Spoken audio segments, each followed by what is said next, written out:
Okay, so this deck is like that weird uncle at weddings. It's unpredictable, slightly chaotic, but somehow always dancing by the end. It is up to you. Back to the Uninkable Dads, the only Disney Lorcana podcast where dad jokes go hand in hand with deck techs. I'm your host, Grandad Glenn, wrangler of grandkids, slinger of spells, and master of slightly questionable card choices.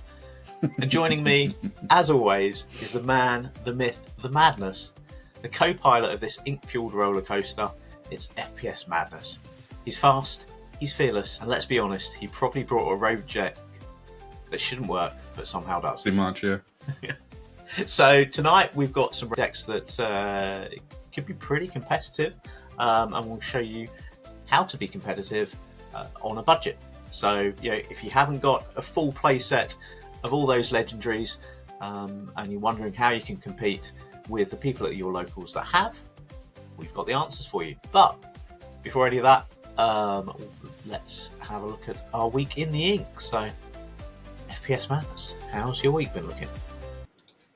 Yeah, it's been pretty good. Back at work this week, so getting back into that. But yeah, it's not been too bad. Managed to do a bit of testing at lunch and in the evening. Obviously, I've got Axion this weekend, which I'm looking forward to. But yeah, went along on Friday for locals as always, and I thought, no, I'm gonna try something different. I try green steel every set, and I was determined to make it work, and I lost 3-0. So it doesn't work. Well, it doesn't work for me anyway. I think it's I've been playing rework so much that the green steel style just is obviously out of play for me, so I just couldn't get it to work. So this close to action, I'm not going to start messing around. So I've gone back to Ruby Amethyst, but I've added a little bit of spice in there. So we've got my deck list coming up in a little bit. I'll run you through the spice for it. Yeah, what about yourself? So from playing you in round 3 of a Friday locals several times to try and determine who made top spot, I played you in round 3 to try and determine who didn't come bottom, I think. Yeah, that's it. Pretty much. I was going night for the wooden spoon, I wanted to come. If I'm not top, I want to be last. I want to be right down there. There you go. And I have spent all week ribbing my granddaughter Lily about her strategic toilet break. So, yeah, toilet break, and then you end on a draw due to time. Yeah, she needed the loo partway through game 2. Exactly. You can't really call a judge on your own granddaughter. Time and turns, and I needed 2 more turns to win. I was like, if you hadn't gotten to the loo. But yeah, well, that's your fault. You should have bought a drink. Well, yeah, exactly. You're not a great granddad if you make her sit there and play while she needs the loo. Really. So, no, all good.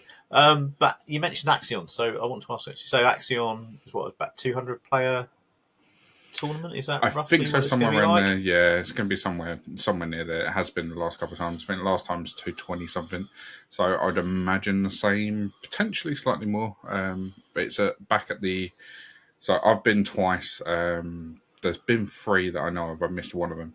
But one of them, the very first one I went to, was in Milton Keynes, and this one's back there again. So it's in the same hotel, really nice hotel. So I know that the tables and chairs we're going to be sitting on the really nice, comfy, like conference tables, and so yeah, no, I'm looking forward to it. It's going to be a good day, hopefully. Awesome. And what's the grand prize there? So on the Saturday, if you go on the Saturday, it is, I believe the top prize for coming first is tickets to Disneyland, or not Orlando, California. So yeah, there's a big top prize up for grabs. I believe then in second, I should have got the prizes in up, but in second and third, I believe you just get boxes and stuff like that. So it's like the main prizes on the Saturday. I'm actually going on the Sunday. Obviously, I'd love the trip to Disney, but the chances of me getting through Swiss and then doing top and getting first is, let's be honest, unlikely.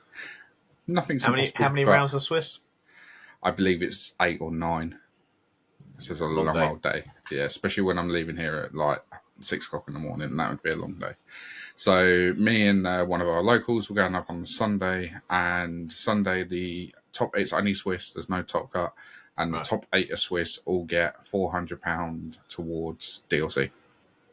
Oh, nice. So when DLC gets announced, you can book your accommodation, your flights, whatever, and you basically get £400 towards it. So I'm hoping, if I can make top 8 of Swiss, then that's a potential chance of me going to 2 DLCs instead of 1, because hopefully I'll be able to do 1 abroad and then still do the UK one. So nice.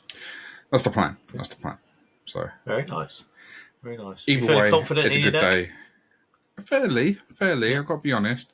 I've teched it slightly towards the current meta that seems to be going on, which is the Amber Steel meta. That seems to be about 40% of the meta share at the minute, which is massive. I don't think we've seen those sort of numbers since like Bucky, really. It's well up there. Yeah. So I've teched it slightly towards that, but I haven't gone too far because if I hit red-blue and I've teched completely for Amber Steel, I'm just going to end up losing. Yeah. So far, Amber Steel for me seems to be, if I go first, it's fine. I can win it. If I go second, it's a 50-50. I've either got a good chance or not. If I get double daisy down, it's going to be really hard to answer. But any deck's going to double daisy, Yeah. So, but then red-blue, I think so far I'm 8-2. So I've 1-8, lost 2 against red-blue with this deck. So it seems to be holding up against that. Blurple, because I've seen some data around today suggesting that Blurple is getting a bigger share of the meta. Yeah, I think it's going to be okay. Obviously, I played my Ruby Amethyst deck against Blurple in that set jumps, so I know roughly the play lines I would need, and I've got most of the cards, so it shouldn't really be an issue. With Blurple, I found it's about outpacing them, so it's not necessarily about getting to 21st, it's about keeping your hand full, and they will run out of removal before I do. So they will run out of Hades, they'll run out of Elsa, they will eventually run out of it, and then with the Amethyst card draw and the Ruby control, you just outpace them late game. So it's basically survive till you're both on about 8-9 ink, and then from there they will eventually just deplete their hand, and then from there you take over. So it's a long game, but it's doable. The only one I haven't had much testing to, unfortunately, so far, just because I haven't queued into anyone in testing, is green purple. But again, I don't see any major issues. I've played a couple of green steel, and that hasn't been an issue. There's enough card draw in this deck to just keep up with it. So they make you discard, and you're just drawing more and more anyway. So it doesn't seem to make a difference. And I've got loads of answers for Diablo, so it seems to be okay. So. Fingers crossed. I'm feeling relatively confident. I'm feeling more confident now than I was 7 days ago, so we'll see. Cool. Very good. Yeah, I've been looking a bit of Ruby Amethyst this week, and then I've just sort of switched to looking at green purple. So nice. Came up against a couple of decks online that were doing a couple of interesting lines of play, and I thought I think I can build around that. So yeah, nice. We're going to have a look at the current version of the deck list, I think, a bit later, because it's also a very budget deck list. I mean, that wasn't the intention of it. I was building it to be competitive, but actually it looks competitive on a budget, so that's something that even better. We'll have a look at. But yeah, I really do need at some point to try and experiment with something that doesn't have Amethyst in it. But somehow that's where I always end up. Ruby, Amethyst, purple, green, green, purple steel. Maybe we're just going to put like a ban list on you. You're not allowed to play any Amethyst. Yeah. You know what you need to do? You need to go to Amber Sapphire and play your Puppies deck that you keep talking about. I do. Yeah, I know. I do. I actually need some cards for it, so I need to sort them out. But yeah, I just need to have a word with a few people, I think, because I think they're some silly uncommons and commons that I don't have. But yeah, no, do want to put that together. Funny enough, you say that one of the guys has it sleeved up, almost card for card. But he didn't play it on Friday night, but he had it with him sleeved up. So nice. Yeah, I guess I either put it together or just send him a message and say, "Yeah, can I borrow it?" Yeah, nice. Okay, so talking about puppies, let's do the flavour text for last week, shall we? So the flavour text for last week was, "She's the happiest in the company of those she loves." So I had a couple people come up to me and give me the right answer, and the answer was Lady. See what I did there? Puppies. Puppies. Yeah, Yeah, see? absolutely. So yeah, that was the flow text from last week. We'll do this week's flow text at the end of the episode. So stay tuned for that. And that's one that's like written for Lorcana, is it? Or is it just coincidence that it fits her ability so well? No, it's written specially. Yeah. It's the ink pen symbol, so that it's written like by the devs sort of thing. They come up with that one. So, talking about Lady, shall we have a look at a few deck lists that she seems to be popping up in? Yeah. What have you got? So, we've had a look roughly through what we like to think is the meta deck at the minute.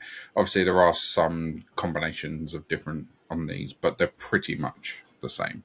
There's probably about 4 or 5 flex cards that change. And obviously, Lady's in it here. And this is a very, very powerful deck and very, very difficult to slow down and control.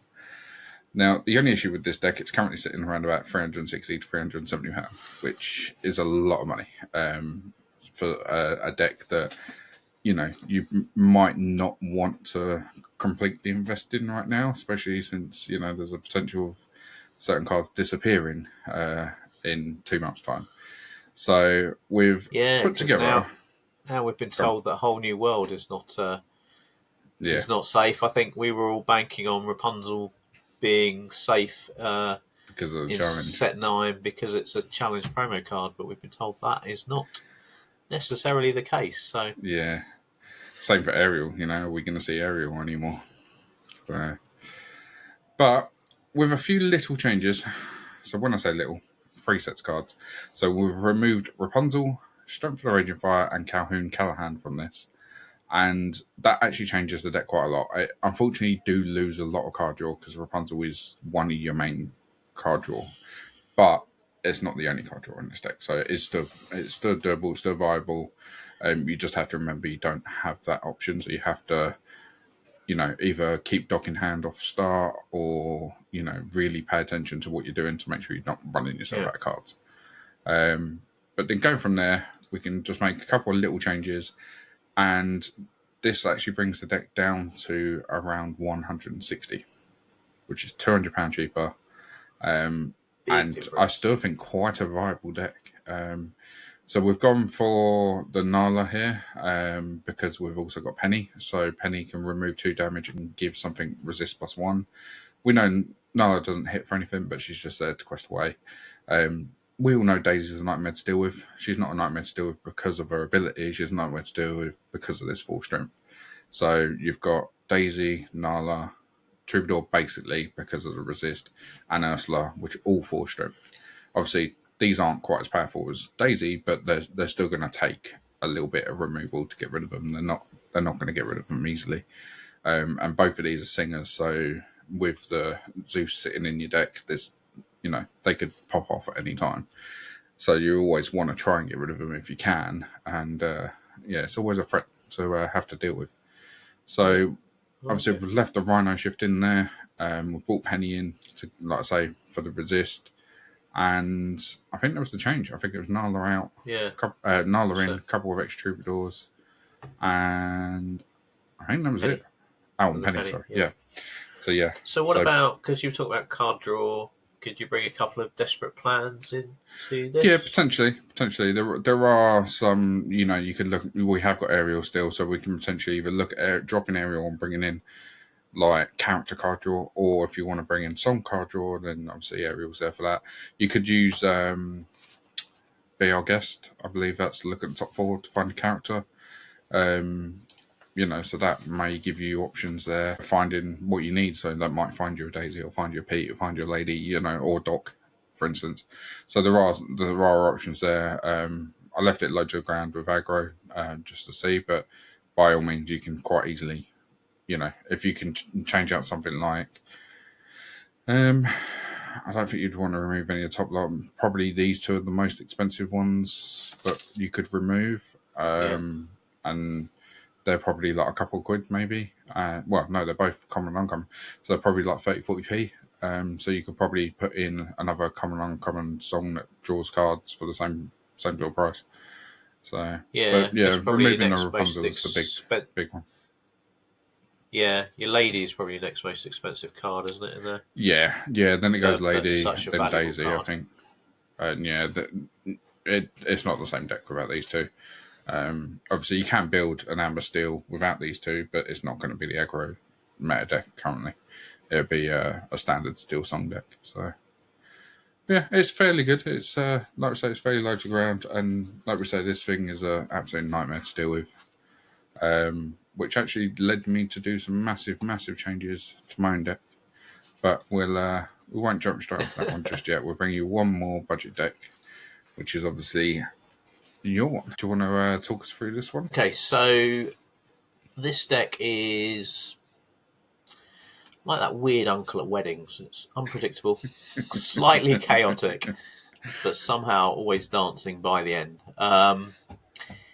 I've sort of called it a green-purple disrupt deck because really this deck is just trying to mess with your opponent and make life as difficult as possible for them to work whatever game plan they want to work. So it's based around Maleficent Staff and the Emerald Chromicon. So Maleficent Staff, whenever an opponent's character returns to their hand, whether they bounced it back to the hand or you bounced it back to the hand, you gain one lore. And Maleficent Staff stacks, so if you've got 2 down, character gets bounced, you gain 2 lore. Emerald Chromicon, when your opponent banishes one of your characters, you bounce a character back to their hand. So if you can get these 2 items down, and then start on your strategy, which is all about bouncing cards back to your opponent's hand, then you're keeping their board clear and you are ticking up in lore. This is an aggressive deck. It doesn't get 20 particularly fast, but as I say, it just disrupts your opponent and makes it very difficult for your opponent to execute any kind of game plan, because anything they put on board is quite likely to be just shoved straight back into their hand. Nice. There's a couple of nice cards in here from the new set. So obviously we've got our bounce cards in here. We've got Cloud Kicker to do the bouncing. We've got Lyle Tiberius Rourke to just make life awkward again. So he makes something reckless when he comes down. And when one of your other characters is banished, your opponent loses a lore. Got Mother Knows Best to return something to hand. We've got Bruno. They don't talk about Bruno. And we've got the Muses, which is going to allow us to... There's 16 songs, I think, in this list. It might be 14. I think I took a couple out last minute. So whenever we sing a song, we can bounce a character 2 strength or less back to their player's hand. For card draw, we've got a few bits of card draw in here. We've got Friends. We've got the Shift Clarabelle. We've got Amethyst Chromicon. So Amethyst Chromicon is drawing both players a card. But you're okay with that because you're quite happy to fill your opponent's hand up, because you're then going to slap down Bend to My Will and you're going to discard their entire hand. So yeah, it takes a little while to get going, this deck. So its early game isn't particularly strong.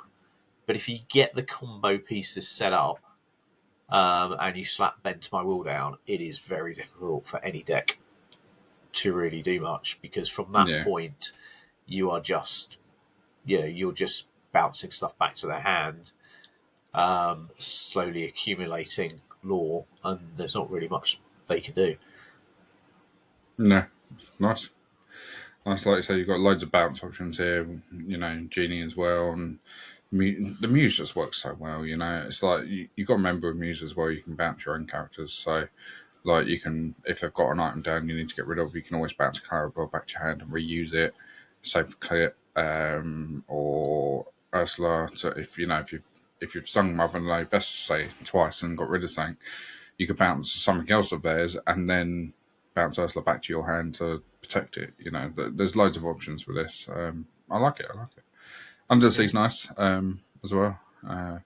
The only issue with this one, Under the Sea's normally in amber green, isn't it? Because you can reduce their health. You got but no strength reduction in but this, which most is why there's only one copy. But if we just flick back one page here, you can clearly see, how many of these are, under. Most of them. You got 3 cards here that would survive Under the Sea, which isn't a lot when you're dealing most of the big threats. And that's obviously our meta version. Even if you go back to the original one, it deals with Rapunzel, and it still deals. The only one it doesn't deal with is Calhoun. So again, you've got 3 cards here that it doesn't deal with. 4, sorry, it was me. And if you think even things like Ruby Amethyst, right? A line is often that they're the Peter Pan comes out, maybe a Genie, an Elsa. Yeah, they're all 2 strength, so they would all go straight away. Obviously, in those decks, there are lots of cards that are more than 2 strength as well. And, so Under the Sea doesn't remove them, but I think the 1 copy in there is that's right. It's enough. It's enough that you don't want to see it all the time, but you've got options, especially when you've got a character here that can actually sing it as well. It really does. That's a massive tempo swing. So yeah, I like it. And I think what we decided was about $65 US, I think, or 72 euros, depending where you're at. So yeah, a very accessible deck, and I think the Shift Clarabelle is probably about half of the cost of the deck.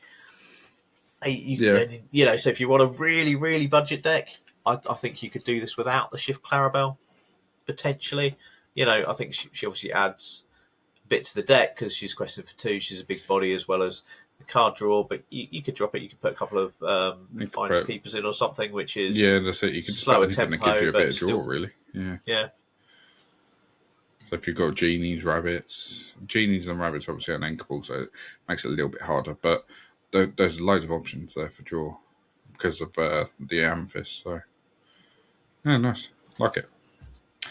I actually played something similar to this against this with my deck the other day, and it was a nightmare to deal with. It really was. So I'll show you my deck now. So get your pen and paper out. Anyone that's going to play me against Axion, get your notepad out. So I went with Evasive Mulan. So that's the spice I decided to stick in. And as you can see, all of mine, well, I say all of them, quite a lot of my characters are 2 or less.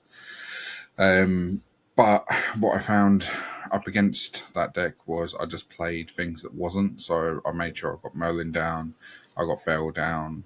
I tried to play around it with just playing things that aren't, or things that I didn't really care about. So Chernobog, Diablo, and Cusco, I can play all them. If you want to bounce them back, I'll just play them again. It really doesn't matter. Eventually, they'll stick long enough for me to be able to quest or banish them to gain the card. So, but yeah. So this is the deck I've been testing with. Now, this isn't the normal shift card for Mulan. A lot of people use the 1 cost. But she comes in with 2 damage on, which I thought originally is what I was testing with because it worked really well with Belle. So you could actually play Belle on turn 6 with the Mulan straight into Belle and take the 2 damage off. But what I found was once you've got 2 damage, this is only then can survive something that hit him for 4, and it's tough. Sometimes you want to be taking stuff out that's around there. So argument's sake, if I was taking out a Belle or a Medusa, this would die. Whereas shifting it onto this one, it's got no damage, so therefore it's more likely to survive the turn.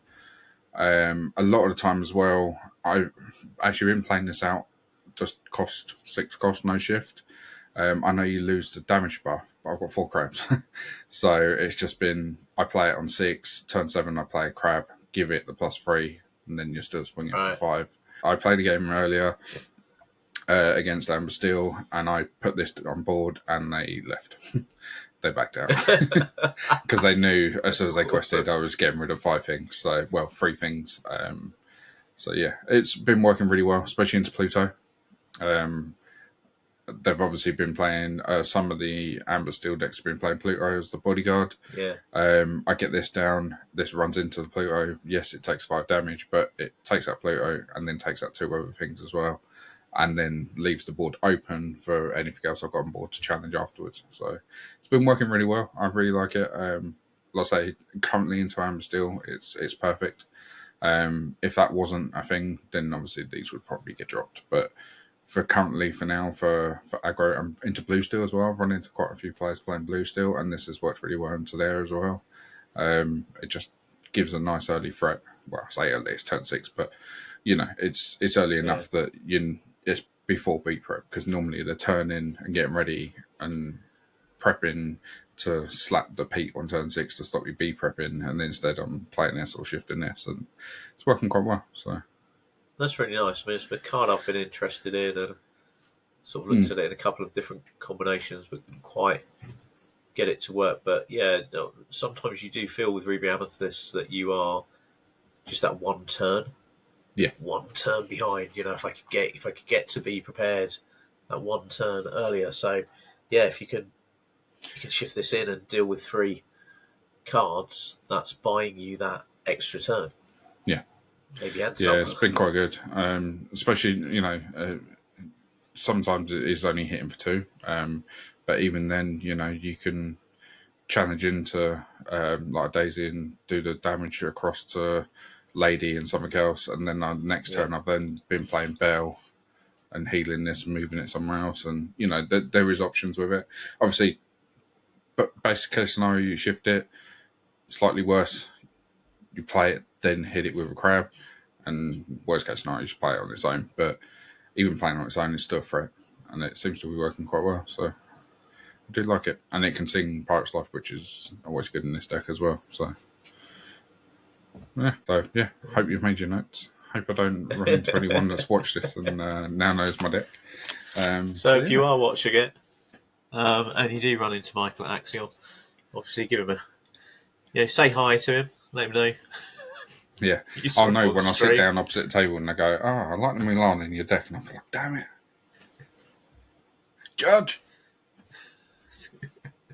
He knows my deck. I don't know how.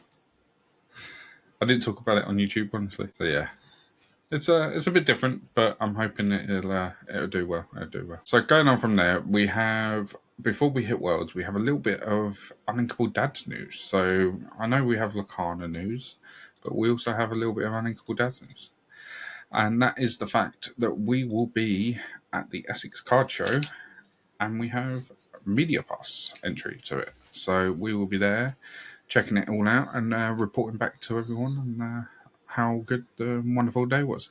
So obviously it's on the 6th of July at the Brentwood Centre in Essex, and the QR code does take you to their website. So if anyone is interested in going, scan the QR code and it'll take you there. But yeah, looking forward to this. If you're one. there, It should be good. Come up and say hi. Yeah, definitely. Love to see people. Come and have a chat. Let us know what's working for you. We'll be looking to nick your deck list. Yeah. So bring them over. But yeah, absolutely. Come and say hi. We'd love to see people there. And yeah. Yeah, same we'll report back next week. Well, or not next week. Yeah, the week after July. Yeah. So yeah, obviously if you've were at the Essex Card Show and we met you there, and then you found us, then thank you very much for watching, and it was, hopefully it's been a really nice day. But yeah, we'll report back on that one after we've been, but that's in a couple of weeks' time. After Worlds, obviously. Talking about Worlds, yeah, that's coming up very quickly, right? So yeah, 2 weeks, 29th. First, not far. Lorcana World Champion. That is going to be some moment. Yeah, just a bit. That's we all like to say we're relatively good players, or but being able to stand there with your golden Mickey that says world champion on, that's a whole nother level, isn't it? Really. Yeah. So one of one, isn't it? Yeah. It'll be the only one as well. So So going from there, we've got a little bit of news on this. They've released a little bit more info for us. So if anyone doesn't know, this is on the Disney Lorcana webpage, and then it'd be under, I think it's under news. So on here, we have obviously the link for the stream where it'll be starting. So it'll be starting at 8 a.m. Eastern time on Sunday, which for us will be 5 hours later. So 1. Yep. Yes. So it'll be starting at 1 p.m. for us, basically lunchtime. So from there, it'll obviously be broadcast on there. It'll also be broadcasted in German, Italian, and French. So if anyone wants to tune in on those ones, if you need to, it is there. It is quite Or interesting have all sometimes four of going them back on and forth. Yeah, different especially devices. when it's in the caster stage. And then we actually now have a schedule. Now, this isn't quite as we thought. This is slightly different to how we first imagined it. So at 1 o'clock, obviously the stream will start. I'm going to say everything in UK time here just because for, I think, the majority, not all of them, but some of our listeners, it's UK. But if you're not, it says on the screen what the other times are. So 1 o'clock, the stream will start. 2 o'clock, there'll be the first match of Super Sealed begins, which we wasn't expecting quite how this plays out, but we'll see. So around 12:30, which will be 5:30 for us, they will go to a lunch break. So they are going to be playing it for 9, 10, 11, 12, about 3.5 hours. From there, they will come back, and after their lunch break, they're actually going straight into the triple decks. So the sealed event isn't as long as we thought. We thought it may potentially be the day or so on, but we've actually found out it's actually only the first 3 rounds. 3 rounds. So they'll be playing. Is that going to be a? Do we know any about how that works? Is that going to be like a certain amount of points that's going to be added? No. This is the thing. They haven't quite given us all the information. I'm assuming it will continue, so that it will be a seeded thing. So it will just continue as seed from there. Yeah, maybe. That's the only way I can think of it working. But yeah, then they'll go into the triple decks, which is where they obviously pick and ban one. So that'll be at 6:30 for us, and the stream will finish at 11 o'clock for us. So they've basically got about 5 hours to play the day out and see how they get on. From there will be a top cup. The next day, 1 o'clock, we'll be starting again. 2 o'clock will be the first match, and this is where we go into single elimination of the triple decks. So I'm guessing this is top cup, but it doesn't say that. So it might not be. It might just be that they're just going to use all this to seed everyone, and then the seed will give who's playing who. I don't know. I don't know. We'll have to wait and hear on that. They'll have a lunch break, which is nice. It's nice to actually include a lunch break instead of these guys running around after their aggro games and getting a sandwich. They'll continue the single deck, and then the grand finals will begin around 9 o'clock for us, 9 p.m. So obviously these are rough estimates. It might be before then, it could be after, but it'll be around that time. Perfect barbecue timing. So absolutely perfect to have a little bit of a barbecue, a couple of drinks in the evening, and sit and watch the action play out. But there's 28 players, right? So yes.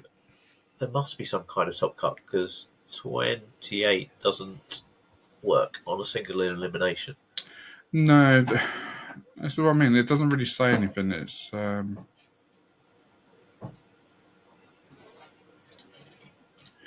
it doesn't really say anything. It's got obviously the how the packs will work, and it's got rounds 1 to 3 will be super sealed, and then 4 to 7 will be triple deck. So it's obviously 7 rounds of Swiss basically.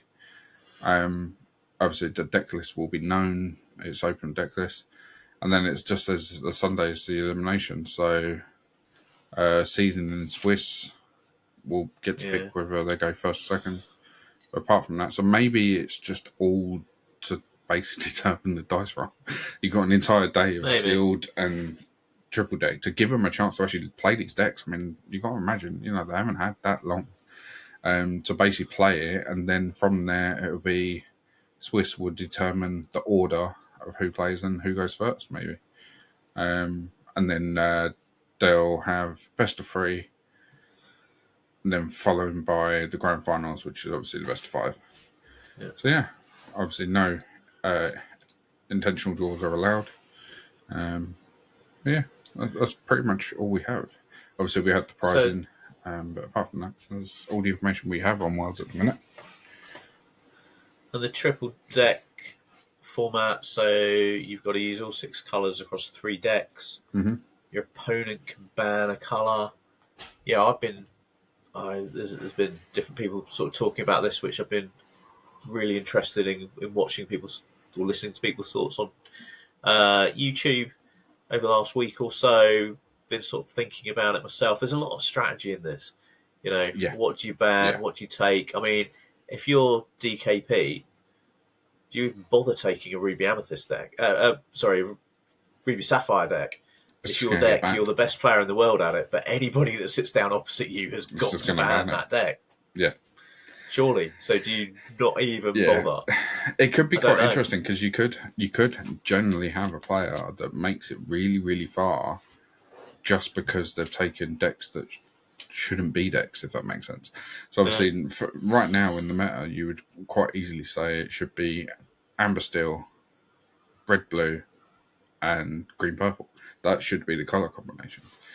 But you could have someone go and take green steel, and then go amber sapphire and just do a complete aggro with that, and then do Ruby Amethyst. Yeah. So it really is open, and I think the players really do have to sit down and decide what they're going to be facing and decide what could potentially answer those, but also not the same thing.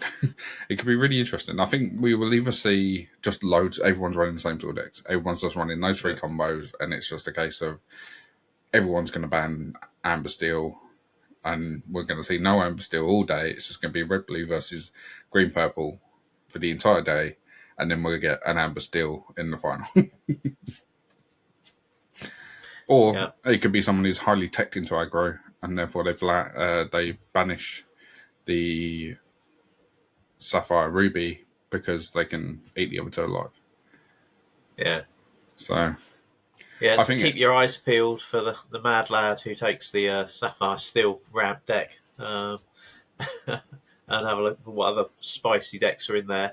But it's one of the things to look out for is what people are taking in decks, but also what they're banning. I think that's going to be a really interesting. Yeah. I think it really does add another element to it, and it like you say, there's so much thought that you have to put in place on what you want to do. It's not just roll the dice and play. It really is a case of working. Well, it's open deck lists as well, so you really have to look at their deck and say, right, well, that's going to be an issue for me, so I'm going to have to ban that.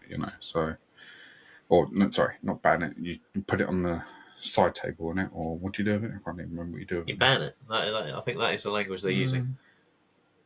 Well, that's the language I've heard everybody using online. That may not be. Yeah, I don't think they are. I think they're using something else. Bench. I knew they were using something else. Okay. You bench it.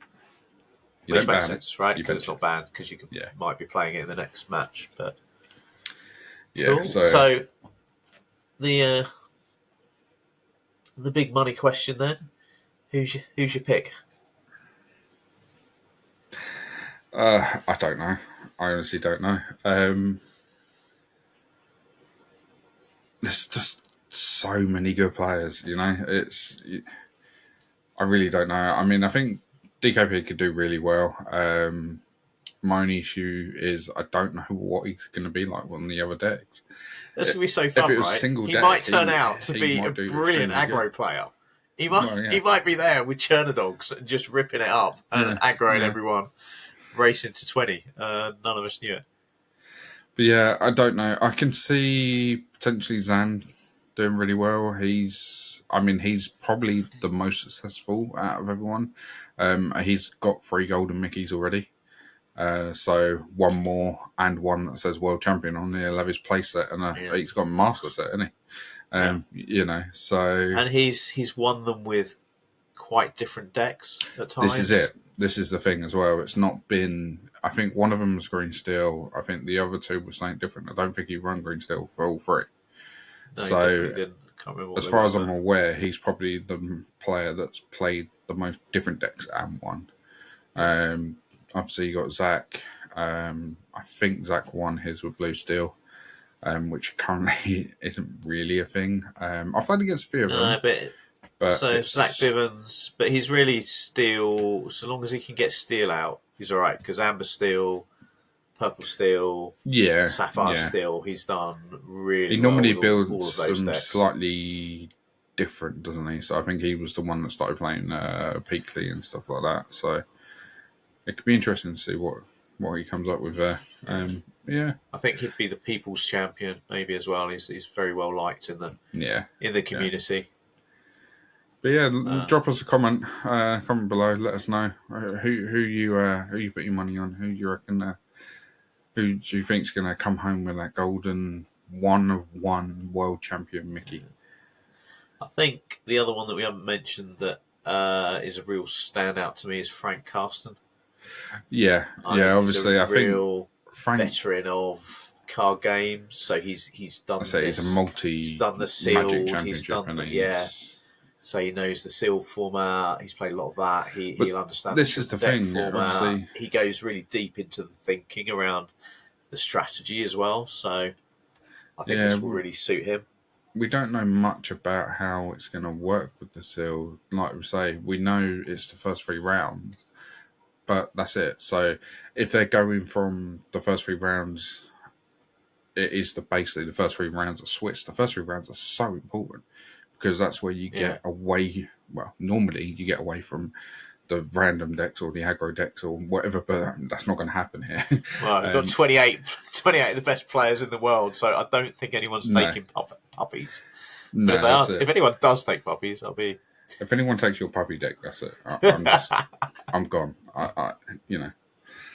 But yeah, it's going to be really good. It's going to be really interesting, and I think it's one of those ones that we're all going to watch back on and be like, how on earth did they even, what the level of play and the level of thought going into each play and into each decision is going to be next level. It really is. So I'm really looking forward to it. I think that's something to really look out for if you're looking to improve your Lorcana play. Follow it along, but try and as you're watching the players, think about what you would do, and then try and understand why they maybe did something completely different, or maybe they did something exactly the same. Just try and understand the play lines that they're taking. The thinking that's going into that can only make you a better player. But that's it. There's 60 cards in the deck, but you can put 10 different players, and not every single player is going to play that deck in the same way. And it's one thing that I learned very early on from Call of Duty. So when I obviously was playing Call of Duty at a competitive level, I used to watch the high-end pro players all the time. And when I say all the time, I mean all the time. They used to be on pretty much constantly, and I'd be watching them because they'd find different angles of doing stuff and different ways of doing things. And it's the same in this. You could watch someone run a red-blue deck, and they could run it completely different to how you would. But by watching them, you go, oh, I didn't think about that. So it's like, argument's sake, at the weekend, I went round to one of our friends' houses, played, and I watched one of our other friends play his red-blue deck. And I was like, why is he not doing this? It's like, why is he not playing that? He's got like 1 spare ink. Why is he not playing Popsicle here? I'm like, that doesn't make any sense. Why are you not doing that? And then like 2 turns later, he then does like the item that lets you draw when you play another item. And then all of a sudden he's turned that 1 Popsicle into 3 cards. And I'm just like, that's why he didn't play it, But for me, I'm like, I've got spare ink, let's use it. So it's only by watching someone that you can really pick up other play lines, and it can really help. So yeah, by watching this is definitely going to be a way to improve your game. You might pick up little things, or you might pick up nothing at all, but I'll be highly surprised if anyone can watch this and turn around and say, I didn't learn anything. Yeah. If you did, Absolutely. you should have been there. You just obviously didn't go to DLC. So, and if you're watching at home and thinking I could do that, congratulations, you're now officially a TCG player. So, if the Worlds is your first intro to Lorcana, make sure that you get down to your locals afterwards and, try and put in practice what you've seen the pros doing. That's it. Take the puppies deck, go down there and, whoop everyone. Yeah. And there's one other player that I think I just definitely needs to mention here because, Federico Mariangeli, I apologise that I probably butchered your name completely wrong, but he was the champion at the Birmingham DLC, which we went to. Yeah. So just a shout out to him, make sure you've got your flight booked because he hadn't expected to do quite as well as he did in Birmingham. He'd flown over from France and he actually had his flight back to France booked at just after lunchtime on Sunday. So when he was being presented with the Golden Mickey, his flight had left 2 hours ago. And they asked him how he felt, and I think his answer was something about, well, I'm trying to work out how I get home. I'm going to get home, yeah. I mean, there's worse problems to have, right? I'll take a Golden Mickey over sitting in an airport for a few hours, It's definitely, it should be a bit easier for them, the world players. They know they're there until, at least till Sunday, so. Yeah, you're going to stay and see who gets... I don't think anyone's going to be doing an Alex and going home because they want dinner, so, we'll be all right. Yeah, they have to split the final. Yeah. Cut the playmat in half. Cut the Mickey in half. It'd be fine. So talking about playmat, unfortunately, I don't think they'll be cutting this one in half. So all 28 players will receive a challenge foil, The Whole New World, which is obviously the same promo we can get, but it's obviously a foil version. And Ultra Pro Premium Deck Box, which is going to be the one that you can buy in stores. It's going to be the Lorcana one. Whole New World playmat, which I don't think I've actually seen this, and Whole New World card sleeves, which nice, very nice. I like it. So what are they going to do when next Worlds come around? Are we going to get a reprint of Whole New World, but it's going to be different? So that way we can have a Whole New World 2. I don't know. They need to think of something else with the word world in. Day one. So if you get one win in day one, you're going to end up with a Cinderella Stout-Hearted foil. These are basically the ones that were at the DLCs. So Cinderella, Rapunzel, Cusco, and Baymax for 1 to 4 wins. This seems really weird, and I don't imagine anyone having one win, but there will be. That you're putting 28 of the best players together. Yeah. Someone is generally going to walk away from that with one win, and you just be like, what? How? Exactly. You won a DLC. You won all this, and you got one win.